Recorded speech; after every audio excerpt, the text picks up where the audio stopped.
Hi there, Waltoneers. I'm Jack, and this is DSNY Newscast on location here at Walt Disney World for a breaking news video, as we've got some brand new details and also the debut date for Disney Starlight Dream the Night Away, the brand new nighttime parade that's coming to Walt Disney World this summer.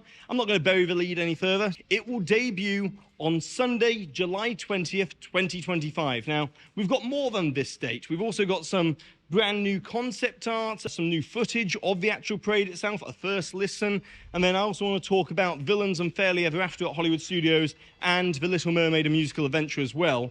But this parade is a huge deal.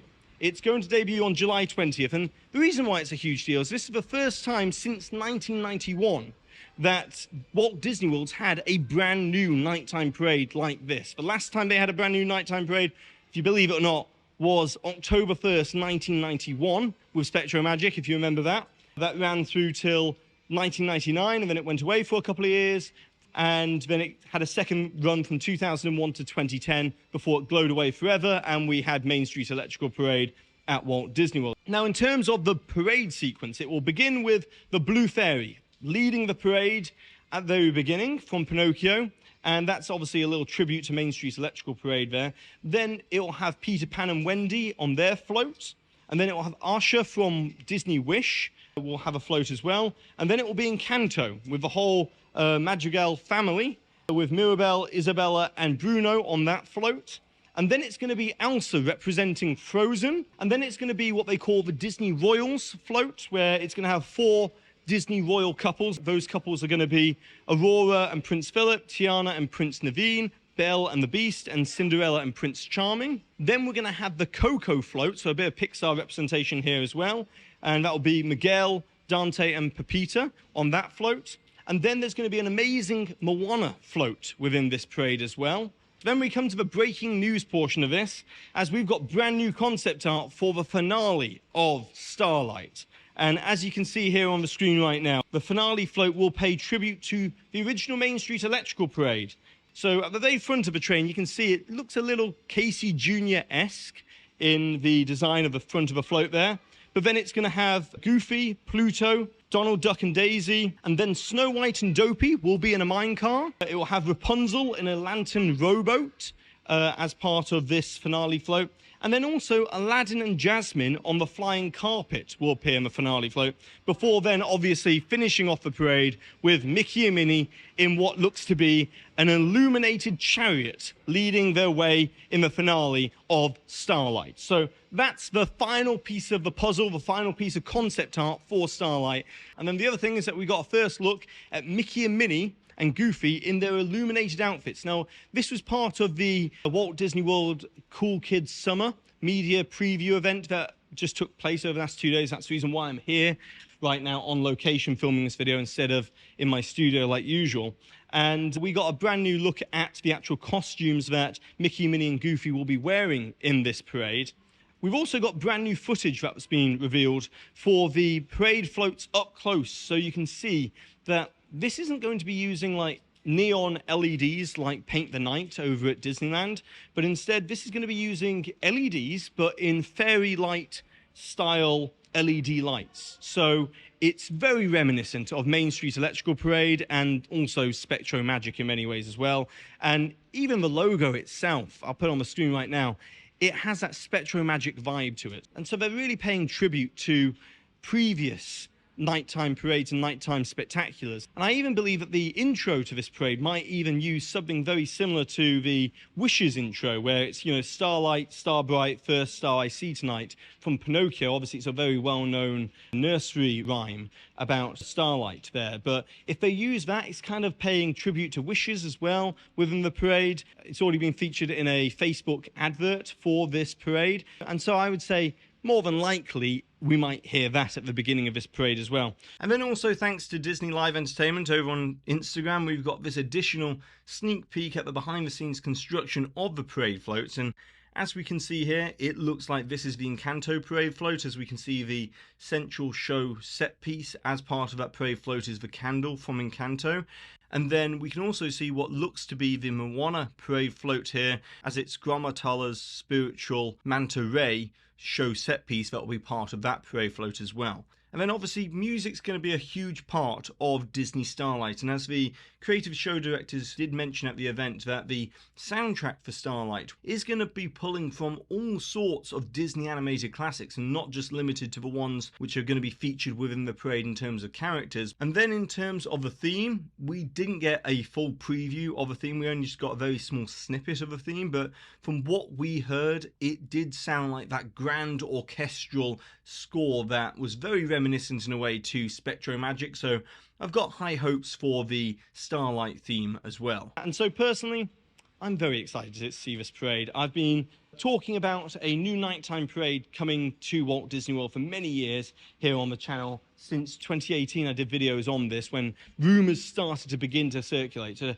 finally get the debut date for this parade, it's a huge deal. And to me personally, nothing quite says classic Disney magic like a nighttime parade going through the park and seeing those lights. And also I can't wait to see the look on my son's face as he sees this nighttime parade, you know, go past and he sees all the twinkling lights. So, you know, that's Disney magic, and I also just can't wait to see all of that. And then we have Disney Villains Unfairly Ever After, which is a brand new show which debuted on May 27th over at Disney's Hollywood Studios in the old Sunset Showcase Theatre location to the side of Rock and Roller Coaster. It's where the Lightning McQueen Racing Academy was located before. Now, they've completely transformed this theatre, and there's some very comfortable seats in there, and it's a long show. It's around 18 minutes long, so nice way to rest your feet and get a bit of AC as well. But I really enjoyed this show. I had some reservations beforehand because I didn't know how the dynamics of the actual show were going to work, because it's kind of an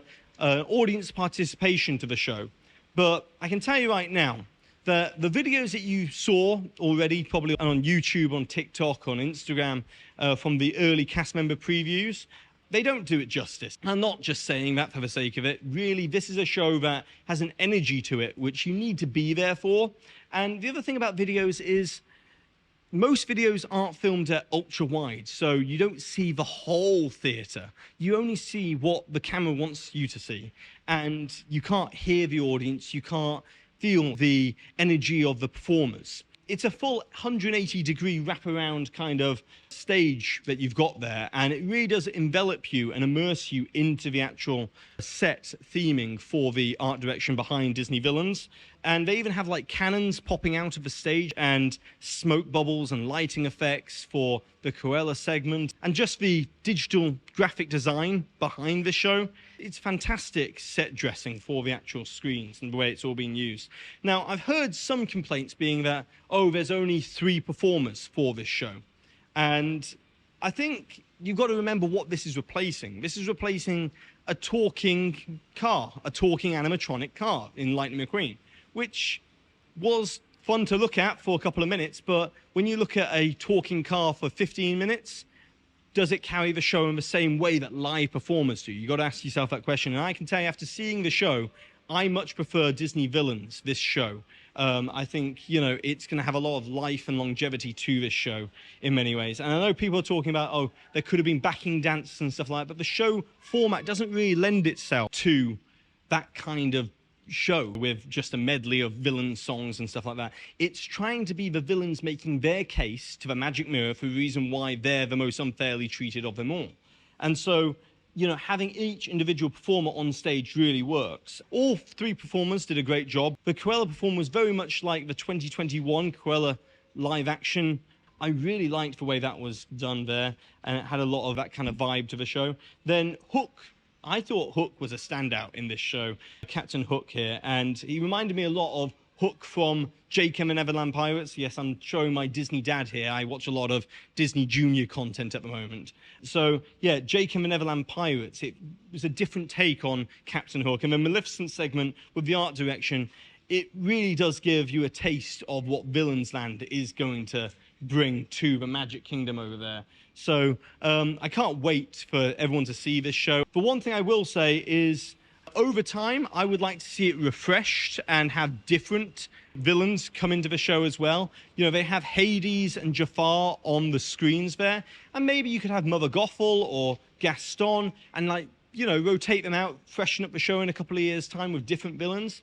Or potentially, I would have liked to see them maybe have 5 villains, and then you don't know which 3 you were going to get.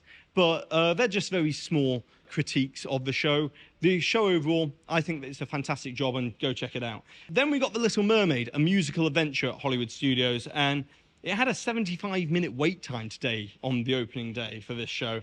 When we saw it, Jodie Benson, Disney legend and the voice of Ariel in the 1989 animated classic, The Little Mermaid, introduced the show. And I actually had the opportunity yesterday to have a very brief interview with Jodie Benson at the media event. So I'm just going to throw to the couple of questions I got to ask Jodie Benson in person.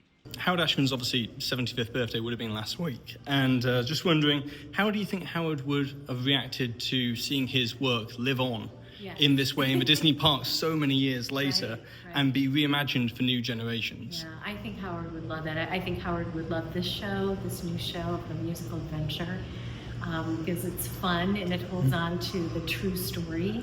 Anytime that we can tell our story over and over again with the next generation, it is beautiful, and I know Howard would really love that. His career is just brilliant, and we're honored that we get to carry on his legacy in whatever way we can. The show is located in Disney's Hollywood Studios, pretty close to Toy Story Land in a way, which is another franchise which you're very known for. And in a way, that whole section of the park is kind of like a Jodie Benson kind of area of Disney's Hollywood Studios. Just wondering, are you excited for Toy Story 5 coming out, which is next year as well? Yeah, I'm a huge Toy Story fan, and I love that we're continuing on with the story. So I'm very excited to see what Toy Story 5 brings, and very honored to be part of Toy Story 2 and 3. Pixar is an incredible organization within our company, and the fact that I've been able to work with Disney and Pixar has been a gift, a real blessing. Really thank you. I've got to say, it was a real honor meeting Jodie Benson, the voice of Ariel, of, you know, in many ways kick-started the Disney Renaissance with all of those movies that came after it. But in terms of the actual Little Mermaid show, the musical adventure, every element of it was an upgrade on what Voyage of a Little Mermaid was. And I suppose that's not really a hard thing to do, considering that show had been running for so many years. But in terms of the narrative arc, it was more of a stage show. It wasn't like Voyage of a Little Mermaid, where it was, you know, a lot of the animation from a movie and then just a few musical numbers. It kind of carried the same narrative arc as Under the Sea with the Little Mermaid, the ride at Magic Kingdom, but in stage show format in many ways. And they've also added Kiss the Girl to this show as well, which is one of the most iconic Disney songs there is. And so to see that finally in this show, it's fantastic. So overall, I would say the Little Mermaid show, massive upgrade, massive improvement. And it's just nice to see something like this get this kind of love, care, and attention put into this show once again, so it can stay around for many years to come.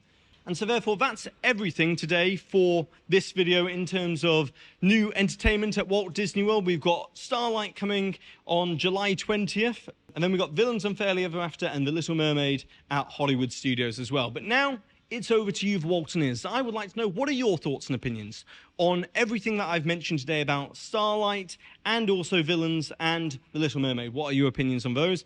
And if you haven't already, be sure to subscribe down below, hit the notification bell, and also give this video a massive thumbs up. And I'd like to say a massive thank you to the official Waltoneer Club over on Patreon for always supporting this channel. It's very much appreciated. And I'd also like to give a big shout out to the official Waltoneer Gold members that you can see here on the screen, as well as Waltoneer Diamond members JC Russell, Justin Tupper, Tim Parsons, and Clive Simmons. And with that being said for today, I've been Jack, you've been you, and I'll see you real soon.